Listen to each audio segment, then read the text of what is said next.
అంటే మీరు చేసే వీడియోలో ఆ కువైట్కి మొత్తం నెగిటివ్ ఉంటుంది, అక్కడికి ఎవరు వెళ్ళొద్దు, అక్కడ చాలా కష్టాలు ఉంటాయి అని చెప్పి కూడా మీరు వీడియోస్ చూస్తే ఎవరైనా వెళ్ళాలంటే భయం అవుతూ ఉంటుంది. అంతగానం ఇబ్బంది అక్కడ మీరు ఏం పడ్డారు అంటే అంటే వెళ్ళొద్దు ఈ ప్రదేశానికి మనం వెళ్ళొద్దు అని చెప్పాలంత ఇబ్బంది ఏం పడ్డారు అంటే అంటే ఇప్పుడు నేనుండే ఇల్లు అయితే నువ్వు వీడియోలు బాగా గమనిస్తే నాకు మంచి ఇల్లే, కానీ మంచి ఇంట్లో పని చేస్తా కూడా నేను వెళ్ళొద్దు అంటున్నానంటే అక్కడ ఎంత రిస్క్ ఉందో ఇంకా నా వీడియోలోనే తెలుసుకోవచ్చు మీరు. అవును. సో నాకు మంచి ఇల్లు, అది చాలా మంచి ఇల్లు, బాగా చూసుకుంటాను నన్ను, తిండి కానీ నిద్ర కానీ, సో అన్నీ బాగుంటాయి నాకు, పైన ఖర్చులు కూడా డబ్బులు ఇస్తారు. అయినా కూడా నేను వద్దు అంటున్నానంటే అక్కడ ఎంత రిస్క్ ఉంటుంది.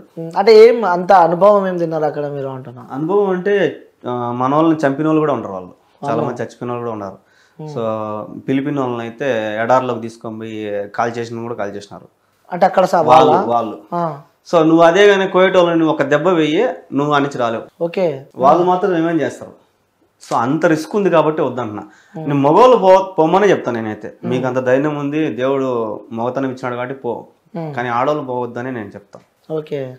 అక్కడ కలిసారన్న అమ్మాయిలు ఇక్కడ ఇబ్బందులు పడుతున్న అమ్మాయిలని చాలా మంది ఉంటారు. అసలు నువ్వు ఇక్కడ టిక్ టాక్ పని చేయలేదు కాబట్టి నీకు తెలియడం లేదు, టిక్ టాక్ పని చేసి తెలుస్తుంది వాళ్ళ కష్టాలన్నీ దాంట్లో పెడతా ఉంటారు. ఓకే, అక్కడ నడుస్తుందా టిక్ టాక్? నడుస్తుంది. ఏమని చెప్తూ ఉంటారు వాళ్ళు మీకుతో?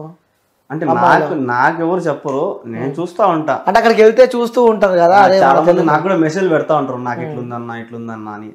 నేనే ఒకరి కింద పని చేస్తున్నా డ్రైవర్ గా, సో నేనేం చేయగలుగుతాను? నువ్వు అదే ఇక్కడ ఇండియాలో ఎక్కడన్నా ఉంటే అన్న ఈ మార్గుంది పరిస్థితి అంటే నేను వచ్చేస్తా. సో నాకే నమ్మకం ఇంటికి పోతాం లేదు, నీకేం నేనేం చేసాను వచ్చి. సో అక్కడ ఒకరికొకరు హెల్ప్ చేయడం కొద్దిగా కష్టమే. పాత వాళ్ళు ఉన్నారు చాలా ఏళ్ళ నుంచి అక్కడే ఉండి బాగా పలుకుబడి సంపాదించిన వాళ్ళు కొద్దిగా హెల్ప్ చేయగలుగుతారు. ఓకే, తెలుగు వాళ్ళు ఎక్కువ కనిపిస్తుంటారు ఎక్కువగా చాలా మంది. అంటే మరి ఈ సందర్భాలు జరిగినప్పుడు అంటే అక్కడ అంటే వేరే కంట్రీస్లలో కూడా ఆ తెలుగు కాలనీస్ కానీ ఇలాంటివి ఉంటూ ఉంటాయి, అంటే తెలుగుకు సంబంధించిన వాళ్ళు ఒక ఆ ప్లేస్లో ఉండడం కానీ ఇలాంటివి ఉంటూ ఉంటాయి. అంటే ఈ కువైట్లో తెలుగుకు సంబంధించిన వాళ్ళు ఒక ఏరియా కానీ ఒక ప్లేస్ ఇలా ఏం లేదు అక్కడ? ఉంది, మాలియా అని ఒక ఏరియా ఉంది కువైట్ సిటీలో, మాలియా అని. శుక్రవారం అక్కడ కలుసుకుంటారు అనమాట జనాలు, చాలా మంది వస్తారు. ఇంకా కువైట్ అవతల ఇంకొక ఊరు ఉంది ఫాహెల్ అని, సో ఆ ఏరియాలో కూడా మన తెలుగు వాళ్ళందరూ కలుసుకుంటుంటారు. సో ఒక్కొక్కరు ఒక్కొక్క ఏరియా పెట్టుకుంటారు, ఈ ఏరియాలో కలుసుకుందాం మన సెలవు వచ్చినప్పుడు. సో అక్కడికి వచ్చి అందరు కలుసుకొని సాయంత్రం దాకా ఉండి తిని ఇంకా జలసాలు చేయడం పోవడం. ఓకే, ఎలా ఉంటుంది అక్కడ కల్చర్, ఏ విధంగా ఉంటుంది అంటే కంపేర్ టు ఇండియా? సో అక్కడ కల్చర్ ఏ విధంగా ఉంటుంది అంటే మీరు ఇక్కడ పుట్టి పెరిగారు కాబట్టి, సో ఇండియాలో ఉన్న కల్చర్ కానీ అక్కడ ఉన్న కల్చర్ కానీ రెండిట్లో మీరు ఏం డిఫరెన్స్ గమనించారు? డిఫరెన్స్ అంటే వాళ్ళు ముస్లిమ్స్, సో వాళ్ళకి తగ్గట్టు వాళ్ళు ఉంటారు.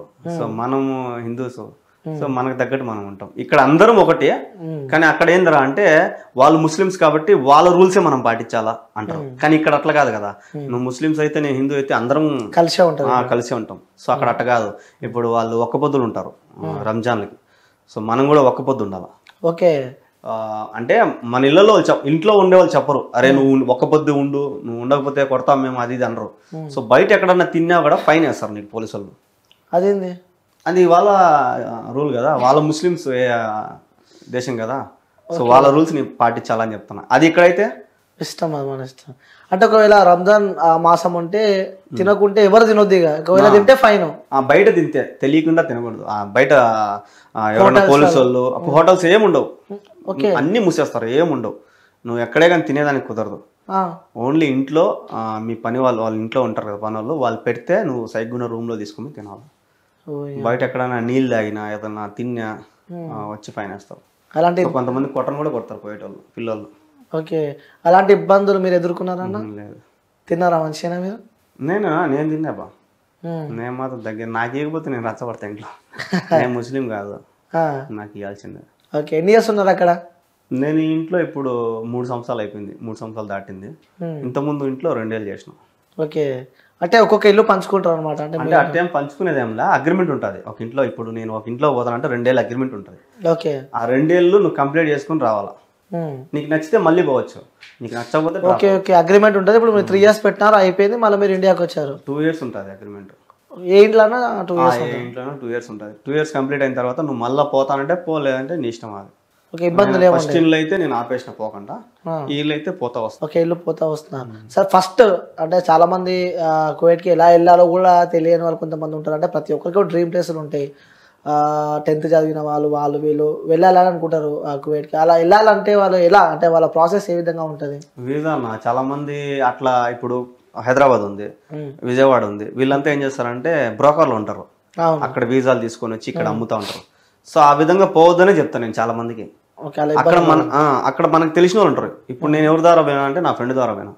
సో అట్లా ఎవరైనా బంధువులు కానీ ఫ్రెండ్స్ కానీ బాగా తెలిసిన వాళ్ళు ఉంటే వాళ్ళ ద్వారా పోతే మంచిది. ఎందుకంటే రేపు పొద్దున్న నీకు ఏదైనా ఇబ్బంది అయింది అనుకో, మన ఇంట్లో వాళ్ళు పోయి వాళ్ళ ఇంట్లో వాళ్ళని అడుగుతారు. సో ఏజెంట్ ఏం చేస్తాడంటే, నా వృత్తి ఇది, నా పని ఇది, పంపేయడం ఒకటి, పంపిపోయినాక నీ ఇష్టం అంటాడు. సో అక్కడికి పోయిన తర్వాత చేతులు ఎత్తేసి ఎవరేం చేయలేరు. ఓకే, సో తెలిసిన వాళ్ళు ఉంటేనే అక్కడికి వెళ్ళాలి, పోతే మంచిది. ఓకే, ఇంకెలా ఉంటుంది అన్న అక్కడ? అంటే టైమింగ్స్ కూడా ఎన్ని అవర్స్ డిఫరెన్స్ ఉంటుంది ఇక్కడ ఇండియా కంపారిటివ్ ఇండియాకి? అక్కడ 2.5 గంటల తేడా ఉంటుంది. 2.5 గంటలు తేడా ఉంటుంది.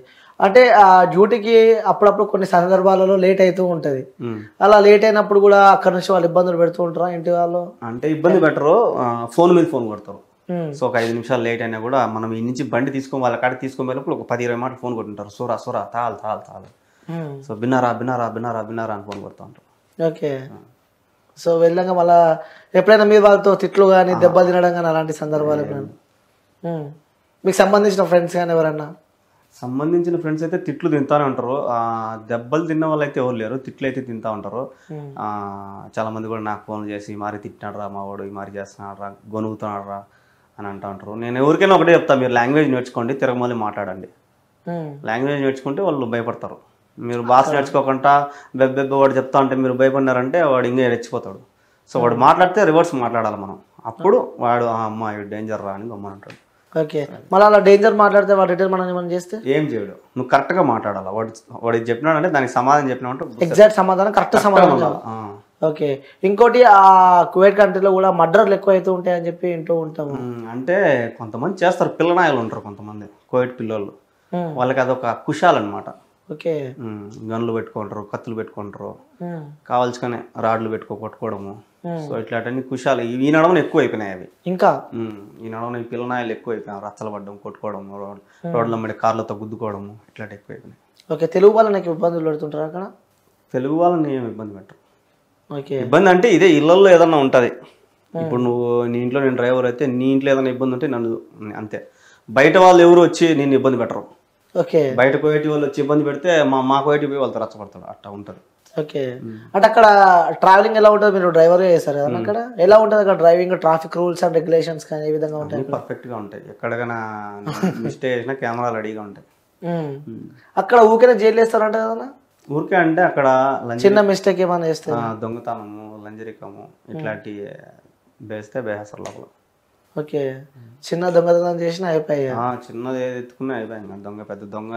ఓకే, ఇప్పుడు ఆపరేషన్ లేకుండానే మోకాళ్లకు ప్లాస్మా ట్రీట్మెంట్, మీ ఆర్థోపెటిక్ సమస్యలన్నిటికీ రోబోటిక్ టెక్నాలజీ ద్వారా తక్కువ ఖర్చుతో శాశ్వత పరిష్కారం, ఫ్రీ కన్సల్టేషన్, ప్రతి ట్రీట్మెంట్ పై 20% డిస్కౌంట్. ఈ ఆఫర్ కొద్ది రోజులు మాత్రమే, త్వరపడండి. V9 hospitals 9281465842.